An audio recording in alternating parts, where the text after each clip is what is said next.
À l'hôpital, on voit que de plus en plus, pas seulement ici au CHULIL, sur tout le territoire national, le nombre de lits d'hospitalisation se réduit d'année en année, il y a de moins en moins de lits. Alors parallèlement à ça, il y a un développement de l'offre de soins, mais par l'hospitalisation en ambulatoire, donc sur la journée, ou par des prestations externes. Tout ça parce que cette activité, elle est beaucoup plus rentable. En fait, un patient qui vient en externe ou sur la journée, ça rapporte plus. Et parallèlement, on supprime les postes puisqu'on a besoin de moins de postes de nuit, par exemple.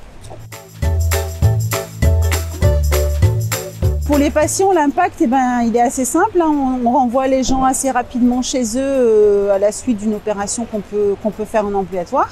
Et puis c'est à eux après soit de passer en hospitalisation à domicile, soit de rentrer chez eux, puis de revenir peut-être en urgence puisque ça n'ira pas.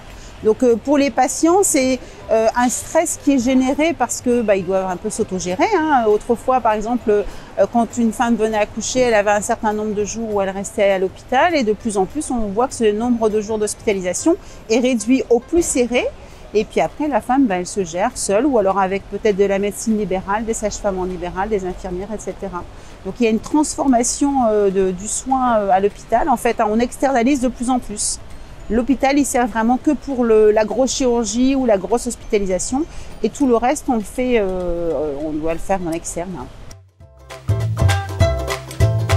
Dans le cadre des lignes directrices de gestion issues de la loi de transformation de la fonction publique, les directions vont pouvoir mettre en place ce qu'on appelle les contrats de projet. C'est-à-dire qu'ils vont pouvoir embaucher pour un projet particulier des agents sous contrat, donc sur une durée limitée et bien circonscrite.